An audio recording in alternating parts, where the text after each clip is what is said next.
जय श्री गणेशाय नमः।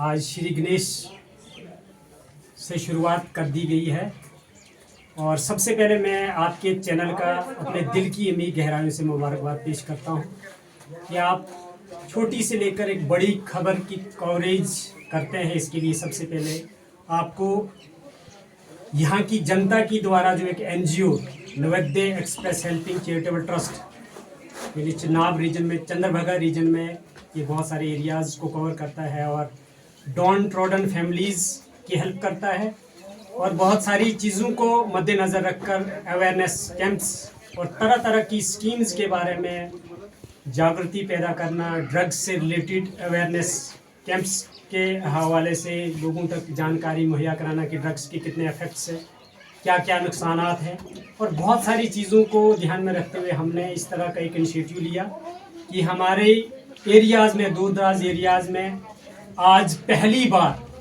सबसे पहले मैं श्री हीरालाल जी का, जो कमेत निवासी राजगढ़ के ही रहने वाले हैं, उनका, बहादुर जी, हमारे सरपंच साहिब जीवन जी और भी हमारे चैन सिंह जी, रमेश भाई यहाँ पे और साथी हैं, उनका नाम मैं नहीं जानता हूँ। और ये जो मातृशक्ति है, हमारी बच्चियाँ हैं, बहनें हैं, इनके सहयोग से, इनके कोलैबोरेशन से, इनके तावन से इस तरह का इनिशिएटिव लिया गया है जो बच्चियों के आत्मनिर्भर होने की शिक्षा यहाँ से दी जाएगी, यानी स्किल सिखाया जाएगा टेलरिंग का। यहाँ से इस तरह का इनिशिएटिव लिया गया है और मैं आपके माध्यम से सभी यहाँ राजगढ़ निवासियों से यही गुजारिश करना चाहूँगा कि जो भी बच्चियाँ इस तरह का जो स्किल है उन्हें, वो यहाँ पे आएँ और अपना स्किल सीखें।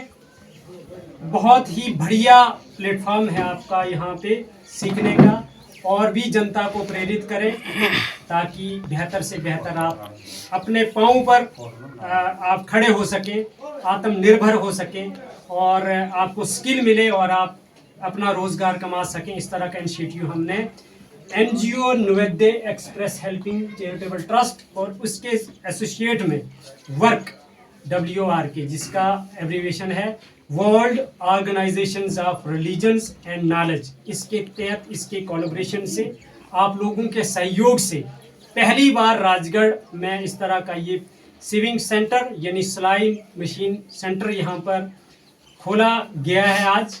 तो मैं चाहूँगा कि जो भी बच्चियाँ यहाँ आना चाहती हैं, आप मोस्ट वेलकम।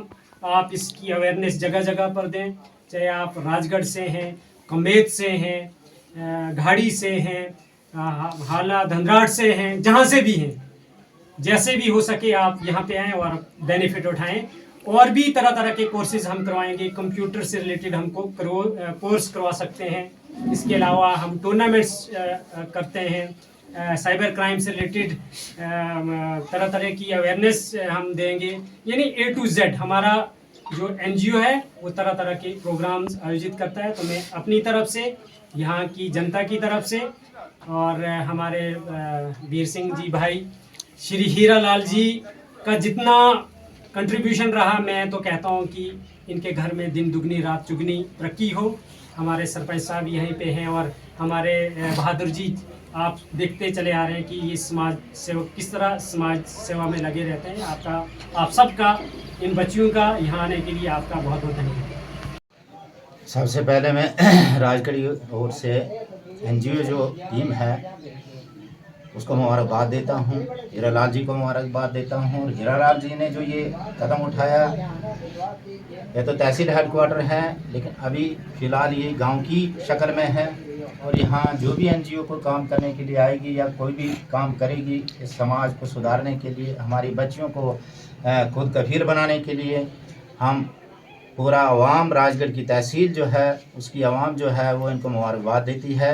मैं तहे दिल से इनका शुक्रिया अदा करता हूँ और मैं यही निवेदन करता हूँ कि जो भी बच्चे यहाँ पर आएँ, जो भी सीखने के लिए आएँ, वो इस किस्म से सीखें कि सिर्फ टाइम पास न करें बल्कि यहाँ से कुछ 6 महीने या साल के अंदर कुछ न कुछ सीख के खुद कफील बन के यहाँ से वापस जाएं और अपने अपने इलाकों में जा कर के, अपने अपने घरों में जा कर के कुछ न कुछ अपने लिए कमाएं और खुद कफील बने।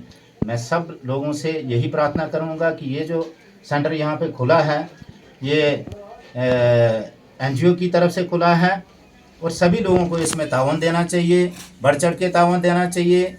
आजकल आप जानते हैं कि बच्चियां जो हैं वो हमेशा या तो दूर दराज इलाकों में रहती हैं। हमारे यहाँ आप जानते हैं कि रोड कनेक्टिविटी जो है तो बहुत कम है। 2.5, 3 या 4 घंटे पैदल चल के यहाँ हाई सेकेंडरी में पढ़ने आना पड़ता है। बहुत बड़ी मुश्किल है बच्चियों के लिए, और वो बच्चियाँ पढ़ नहीं पाती हैं। वो 8वीं से 10वीं रह जाती हैं, क्योंकि गांव में जहाँ तक स्कूल है वहीं तक पढ़ पाती हैं, वहाँ से आगे नहीं पढ़ पाती हैं। फिर उनके पास एक विकल्प क्या रह जाता है। हमारे यहाँ बाहर की स्टेटों में तो लड़कियाँ गिनती बेलचा और वो काम भी करती हैं, लेकिन हमारे यहाँ जम्मू कश्मीर में अभी तक ये नौबत नहीं है कि हमारी कोई महिला या मादर शक्ति कोई जो है वो गिनती बेलचा उठा करके सड़क में काम करे। करके हमारे पास यही विकल्प रह जाता है कि कम से कम अगर कोई सिलाई सेंटर जिस तरीके से यहाँ खुला, अब ये अगर कपड़े वगैरह सी लेंगी, कम से कम इनको 100-200 रुपया 300 रुपया दिन का रोज़गार बन जाएगा, तो मैं बहुत बड़ी अच्छी बात मानता हूँ। और बच्चियों को कोशिश करनी चाहिए, कुछ ना कुछ सीख लेना चाहिए, क्योंकि उन्होंने पराई घर में जाना है। वहाँ भी अगर ना मालूम भगवान जानता है, मैं तो यही प्रार्थना करता हूँ ऊपर वाले से कि हर बच्ची के नसीब में कोई अच्छा घर हो, जहाँ इनको किसी किस्म की कोई मुसीबत ना हो। लेकिन भगवान ना करे, कभी कभी ऐसा भी वक्त आ जाता है कि लड़की को अपने हाथ से कमा के ही अपने बच्चों को पालना पड़ जाता है। इस सूरत में उस बच्ची के अगर हाथ अपने जो हैं वो कुछ ना कुछ सीखा होगा, तो वो किसी के आगे हाथ फैलाने के काबिल नहीं रहेगी। मेरी यही निवेदन रहेगा इन तमाम बच्चियों से और बाकी इलाका के तमाम बच्चियों से, जो भी यहाँ सीखना चाहती हैं प्लीज़ आएँ और यहाँ सीखें और सीख करके जाएं अपने गांव में, बाकी बच्चों को भी सिखाएं। ये एक बहुत बड़ी ताकत बनेगी।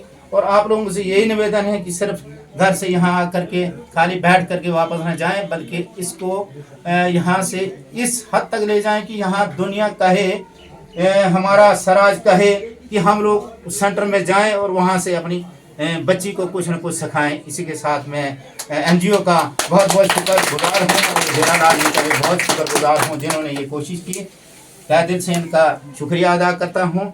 शुक्रिया। जय हिंद, जय भारत। Thank you.